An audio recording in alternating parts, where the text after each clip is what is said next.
Greetings and welcome. Welcome back. Previously, in Hiveswap Friendsim, we had a bit of a tussle. We barely escaped with our lives from a crashed spaceship. Then we had a change of clothes. Then we got some medical treatment, a little bit at least. And now we're finally going to Volume 4 of Right and Wronged. Yes, now then, let us continue on. Fresh from your most recent bout of gratuitous bodily injury and touching scenes of camaraderie, you soldier on. You've had a few setbacks, made a couple of silly choices. You could say that again. Boy, do things just keep happening. Which is fine, which is what we want. But let nobody say that you, the main character, are incapable of growth and change. Yea, you have made sure not to be caught in the wilderness near dawn again. You have made your way back to civilization. You can't wait to discover what new adventures await you. Adventures like friendship. Yay! Let's befriend, two people. Tagora Goriak and Vikara Ratit. Well, this guy looks a bit ominous. Let's see what Tagora Goriak. Gorjek? I'm not sure which one. I'm gonna go with Goriak. It's not like their last names come up anyway. What Tagora has up in his sleeve for us. Although not much, his sleeves aren't that wide as the other guys. You wander down a street in a not too demolished looking part of town, but you don't really take much of it in. You're not looking where you're going. This is an elementary mistake, especially on a planet where everything that exists seems to be on a spectrum of engineered specifically for murder to could be a weapon in a pinch. But you've got a lot on your mind. And now, as the car, these guys probably have some ridiculous word for it, but you haven't learned it yet. You hadn't noticed, slams into you, sending you flipping head over feet. You add a few news concerns to your list, your bones and organs. Again, great, that's what we needed. The sound of the driver yelling, "Watch where you're going, you limp squid chugger!" fades as they drive away, and you assess your situation. You stretch each limb in turn, which you've got to say doesn't feel great. You've landed in a bush which is covered in sharp spines. Ow. Your arms and legs are still work, though, and when you do an experimental cough, no blood comes out. Pretty lucky, you think. Hey, could be worse. You may have redefined what luck means by this point in your journey, but you'll take what you can get. Hey, yeah. You don't figure that luck will extend to the driver turning around to help you out of this bush. Your gazes meeting and sparking an immediate and intense connection that leads to a beautiful lifelong friendship, but you let yourself hope. After a few minutes of struggle, the answer to your comradely daydreams comes into focus above you. A figure outlined by the spiny leaves of your plant prison and the glow of the moons. The troll you see isn't the driver of the car, but you don't care. Your heart is beating wildly with your continued lucky streak. Hello. You seem to have fallen victim to a colliding scamper with that scuttlebuggy back there. Plus 50 introductory fee. Oh no, is he charging us for existing alongside us? Oh god damn it. Have you contacted your personal legislator? If not, I'd like to offer my services. My name is Tagora Goriak, but please call me Gorgor. I'm here for you. For a nominal fee, of course. Fucking hell. God damn it. Every single... every voice line he does... Well, every text box he does adds to the counter. He pulls a business card from his sleek teal vest and offers it to you with a precise flick of the wrist. His claw beds are perfect. You try again to step, buoyed by this offer for insistence. He's some type of doctor, maybe? Or lawyer? No, he's a scam artist. Obviously. It doesn't matter really, because he said he was here for you. Those words go right ahead and burn themselves onto the softest chamber of your heart. You start telling him your plight thus far, reaching up through the brambles toward this beacon of hope. This guy seems trustworthy, and that's just not your lack of options talking, you swear. Yeah, he's literally the shadiest one.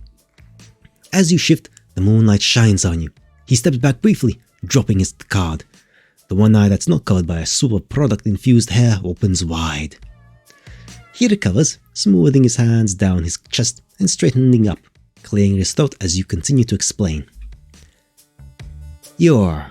what? Oh yes, an alien, I knew that. I've done work with aliens before, so your situation shouldn't be an issue at all. To an alien legislation stipend. Everyone deserves an equal opportunity to be represented by me. In fact, we may be able to use this in our favor for a larger cash settlement. It all depends on our angle. Here, try removing your chug column.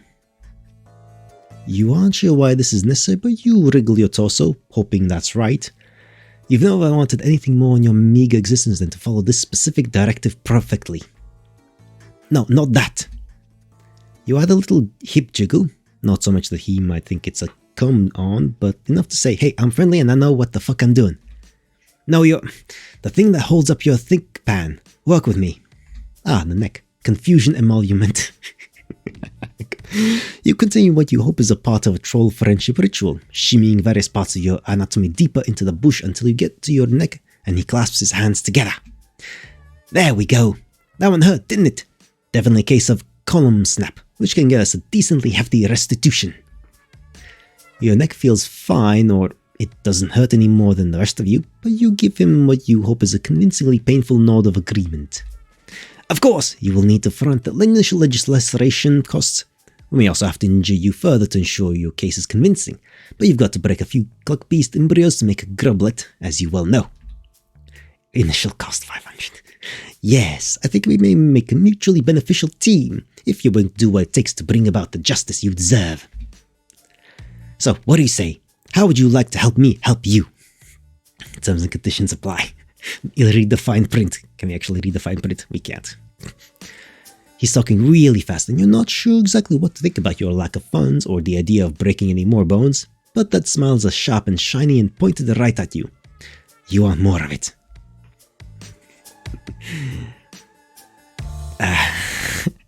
He does not do pro bono work. Fuck that. He's trying to scam us. Let's scam him, I guess. I don't know. Probably the badgers. Tell him about the heaps of money you definitely have. You mention how incredibly loaded you are and how core to your sense of value it is to pay well for good work. That's what we call good business. Now, get up out of that prickle frond and let's get you presentable. He watches you flail a few times before he sighs, unbuttons his sleeves and rolls them up to his elbows. Each fold is crisp and even.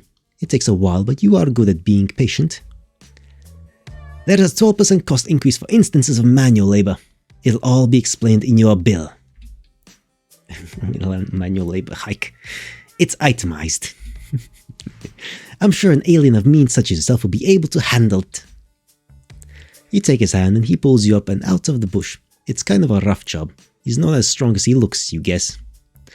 He glares at you like he's daring you to say shit about it, and you are a quick learner. He cuts you off mid-thank you. My office isn't far from here.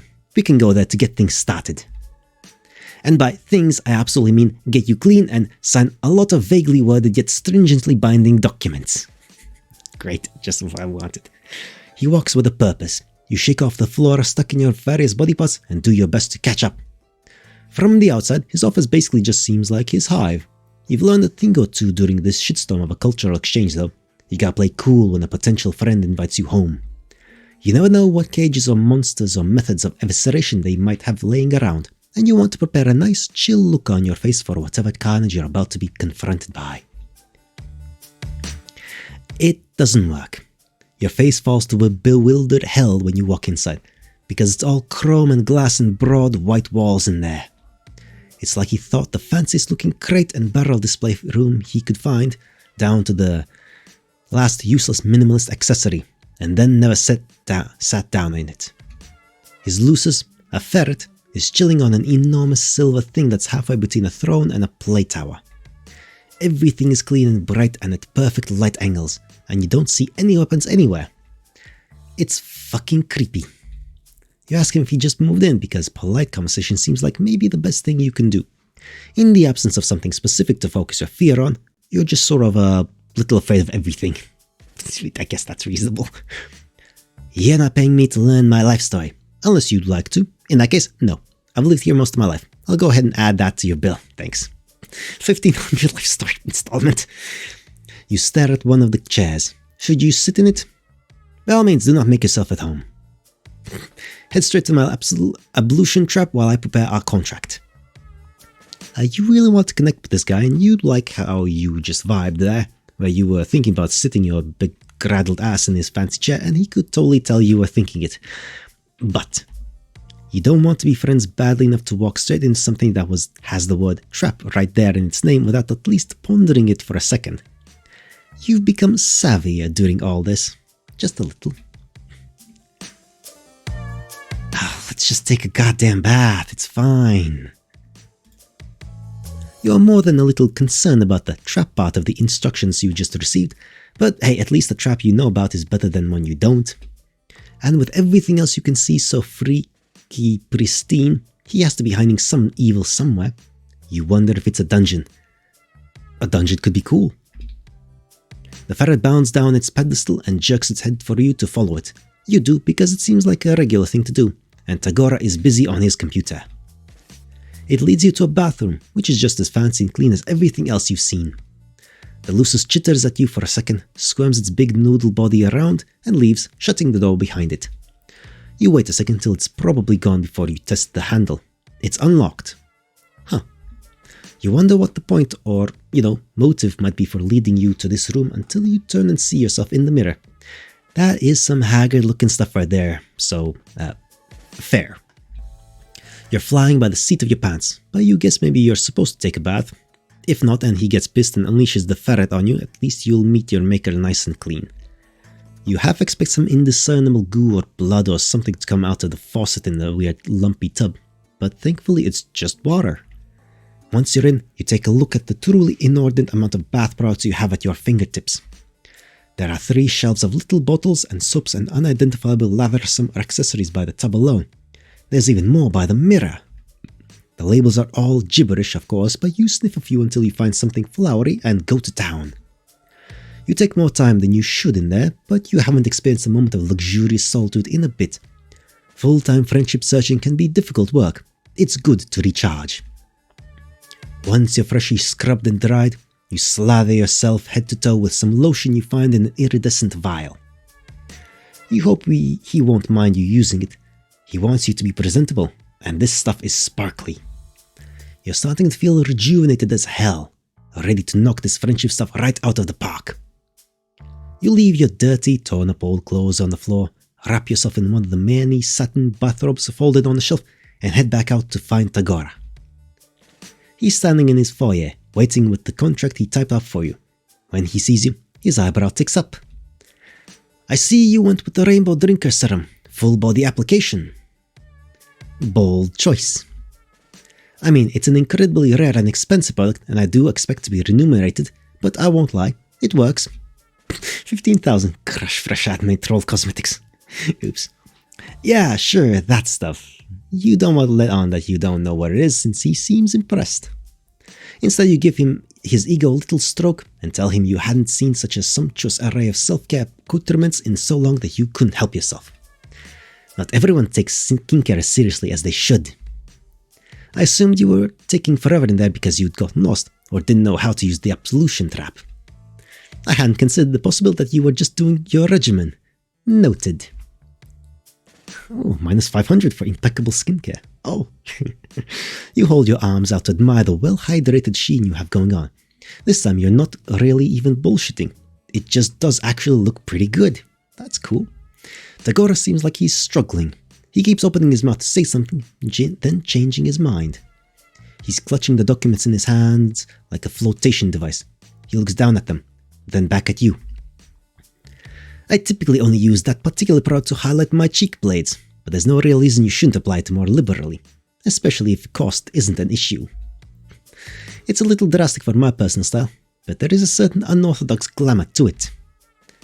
The next big bit looks like it hurts him a bit to get out. Do you? Would you like to step outside to see the full effect? Oh, you bet your ass you would. You're curious about what he means by effect, and this seems like more fun than signing stuff. He places the documents down on his desk like they're made of glass, not paper. He looks up at his Lucis, who just sort of tilts its head to the side. You look away and give them privacy to do whatever eyeball communication is going on. After a bit, Tagora clears his throat and heads toward the door. You don't comment on the bluish flush in his cheeks. For all the shift in his demeanor, he still seems like he might kick you out on your ass if you try to get too feelingsy with him. You start to glow as soon as you step back out into his dark front yard. Not in a light bulb kind of way, but a subtle ethereal luminescence. What is this stuff? Now that is a look. I mean, there's still the unfortunate issue of your hornlessness and overall aberrance, and the fact that you're still wearing my ablution robe. But it's cutting edge, I'll give you that. You look almost like a real one. You don't know what that means, but you want to roll around eternally in the praise part. You ask if the look will help your case. Your case, of course. He bites his lip and looks back through the window at the papers sitting on the desk where he left them. You hope he still wants to represent you, or at least that he'd want to hang out even if he wasn't going to. You don't get a chance to prod though, because right then someone rounds the corner on the sidewalk in front of his hive. Tagora's face immediately shutters into its usual simpering mask. There's an edge of panic around his eyes though. Ha! Wow, Gorzhek, what have we here? It's a blue-themed troll, which, if you remember right, means he's a fancier guy than Tagora. He's grinning like troll Christmas came early. You can feel Tagora vibrating out of his skin next to you. Who even is this guy? When he gets close enough to get a good look at you, he jumps and screeches, "What the bulge-boiling fuck?" Tagora is frozen, the corner of his mouth pulled back to show his teeth. The new guy is ignoring him in favor, noticing that you're dressed in Tagora's monogrammed leisure wear. If his look of fascinated horror is anything to go by, you don't really know what makes you do it. You should wait for Tagora to get himself together and do the talking, but you're riding the high of him almost seeming like he was enjoying your company. Plus, nothing boosts confidence like looking like a beautiful spooky angel. So you toss your head, put on your best fancy guy voice and say, "What, never seen a real one before?" You're placing all your chips on this guy knowing something you don't. But when his eyes get huge and he starts stumbling over himself to get back away down the sidewalk, you know it's paid off. Tagora blinks, then jumps right in, picking up directly where you left off. Surely someone as well informed as yourself knows a rainbow drinker when he sees one. The blue guy doesn't respond with anything more coherent than a string of yelps as he hightails it back the way he came. When he's gone, you turn to Tagora and ask him super casually about what a rainbow drinker is. He stares at you in stunned silence. Are you telling me you didn't know? You nod.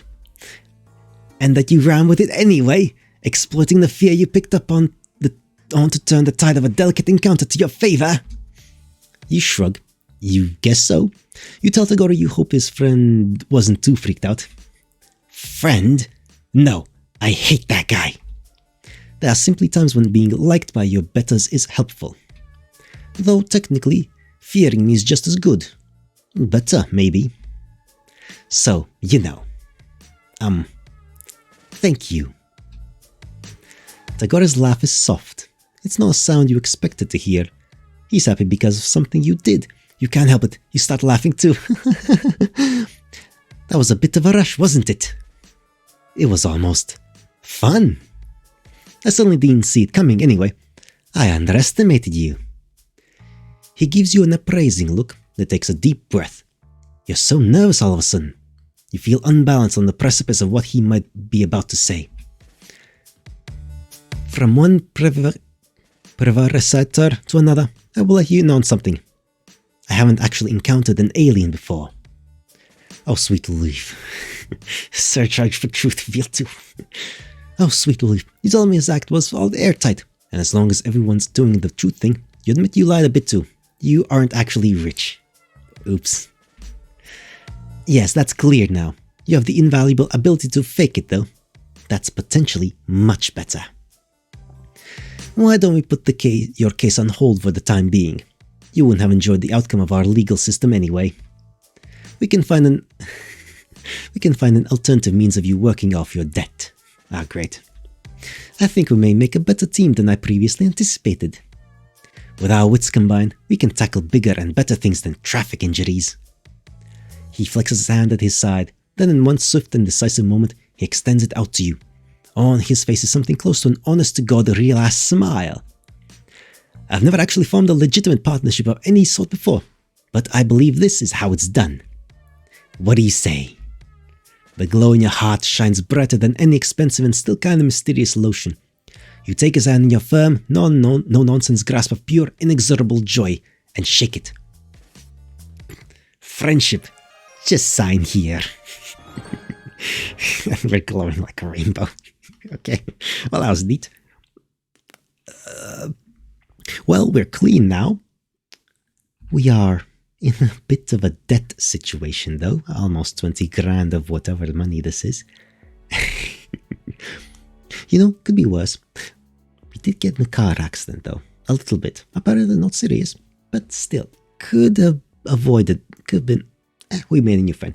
We made a new friend, legally. It's signed and everything. Documents. Documentation. Remember, kids, always have documentation for everything. Okay, that's a bit silly. Probably you don't need everything, but still it helps. It doesn't hurt, usually. Anyway, ta-ta for now. See you in the next bit.